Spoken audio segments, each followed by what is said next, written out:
Optimism isn't sunshine and rainbows. It's fixing things, changing the way we fix things. It's running the world on smarter energy. Because if optimism never stops, then change can't either. GE Vernova, the energy of change. This episode is brought to you by Battlefield 6. Battlefield 6 is the ultimate all-out warfare experience. Rip through the skies in aerial dogfights. Demolish your surroundings for a strategic advantage. Harness complete control over every action and movement using the kinesthetic combat system. Drop into multiplayer with your squad, or fight furiously as a member of the Dagger 1-3 squad in a gritty, adrenaline-fueled single-player campaign where you'll defend a world on the edge of collapse.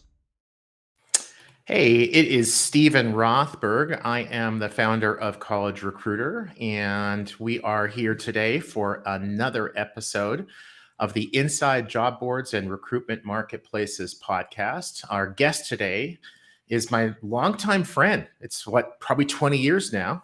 Chris Russell, the founder of RecTech Media. He's done a ton of other things.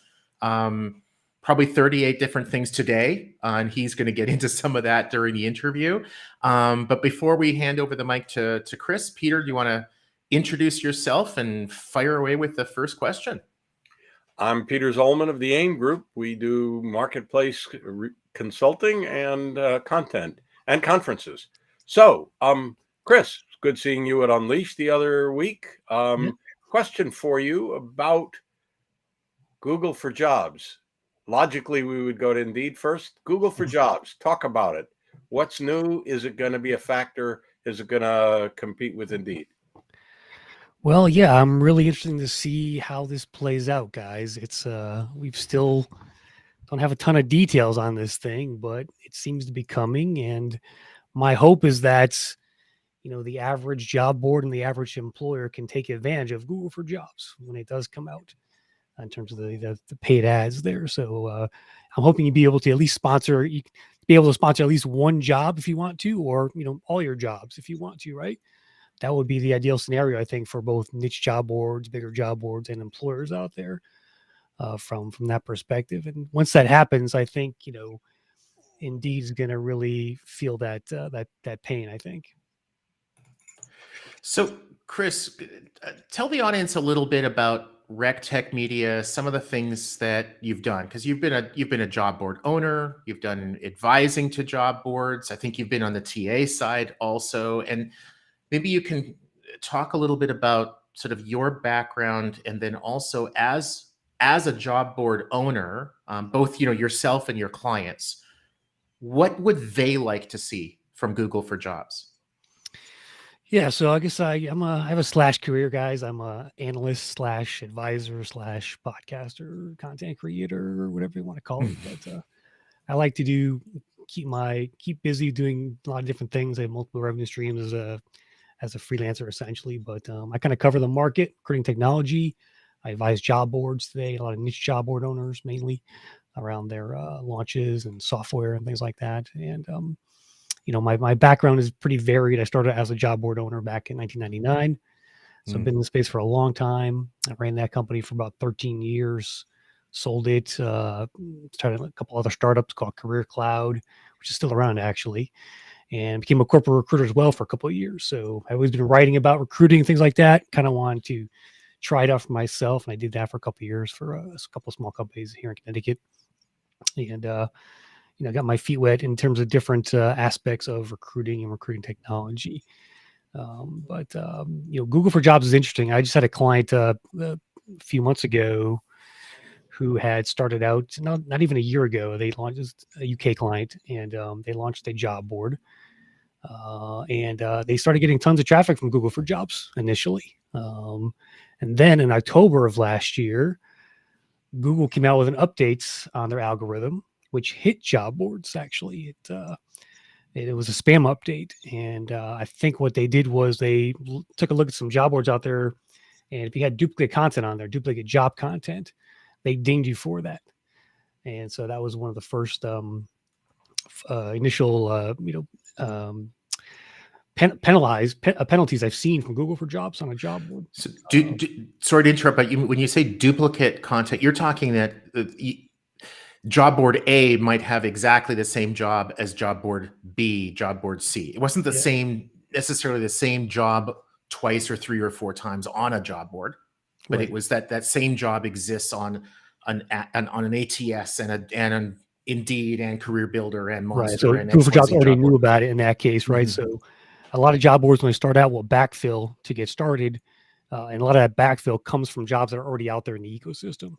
And so if you are starting a job board today and you're putting on, a feed from Appcast, let's say, or something like that, chances are Google already has those jobs on there. So you're not going to get any traffic off of that stuff from that perspective. It was interesting when Google Jobs came out first back in 2017, everyone got a boost in traffic, but that has since gone away.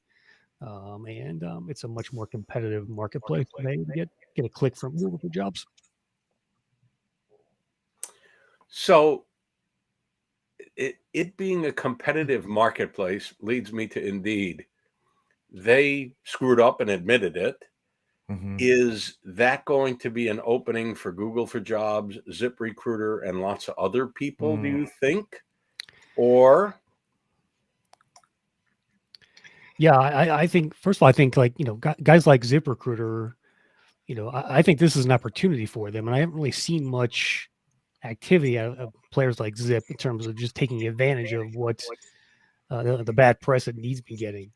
If I were them, I would have, really hammered the market with some marketing messages saying, look, hey, you don't have to do PPA if you don't want to. We have a perfectly good PPC platform here. So I was kind of disappointed some of the bigger players didn't take advantage of that misstep by Indeed there.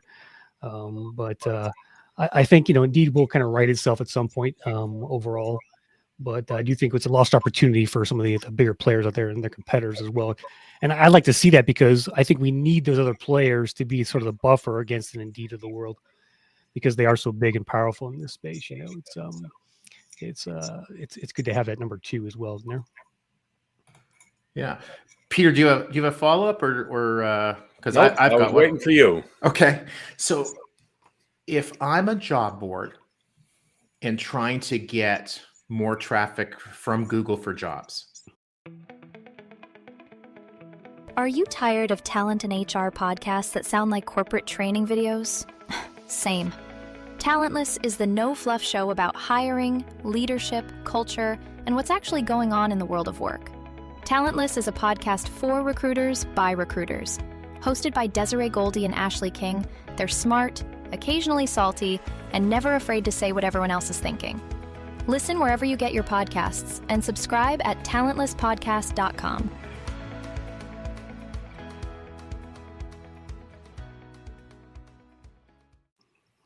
What are the things that I need to do to make that happen? Other than we already talked about like not having duplicate jobs, to have what a lot of us would call native, like the only place online that job exists is your job board. But what are some other ways? Yeah, that's one of the first things I've seen, right, is unique job content, number 1.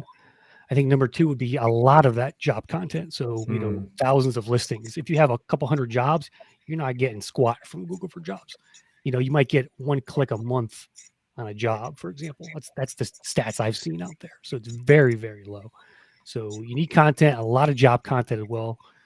And then beyond that, there's not much you can do there. One hack I've heard is, and I played with it, I haven't tried it lately, but it's just changing job titles on stuff may help. But it's really hard. It's very hard to game Google for Jobs. You can't really do it for the most part, and it's going to take a lot of job content. That's why I think the bigger players of the world kind of dominate the listings now because they have hundreds of thousands, millions of jobs, and so they get all the brand share now on that search platform. So it's unfortunate. So hopefully something like Google for Jobs sponsored ads can help change that dynamic anyway and potentially let you rise above Indeeds of the world. I still can't believe how much free traffic Indeed gets on the SEO portion. I mean, I did a search the other day on something and it was Indeed for the first 10 results. I'm like, come on, Google. I mean, they have duplicate job content. I mean, let's go here. Share the love here. I detect some jealousy. So you're the one of the job board oracles. We're a couple of the others, but 3 years out, 5 years out, and 10 years out. 1, 2, 3. who's on top, who's in the middle, who's slipped to third. 3 years out.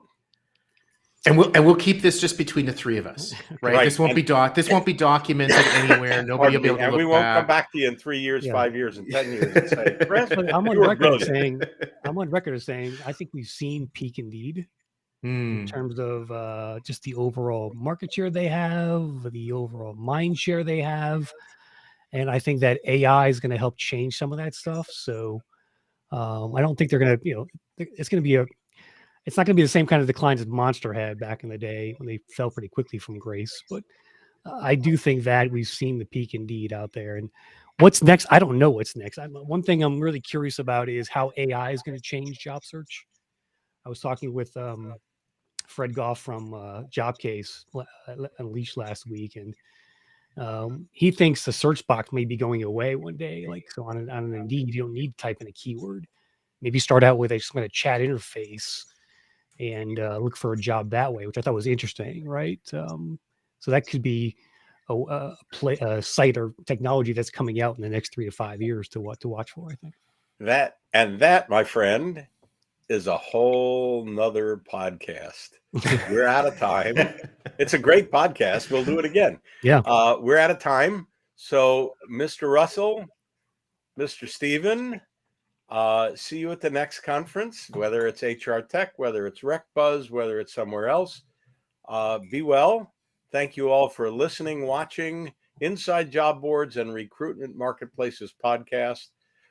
Today's guest, Chris Russell, good friend and smart guy. Pleasure. It was fun. Thanks, Chris.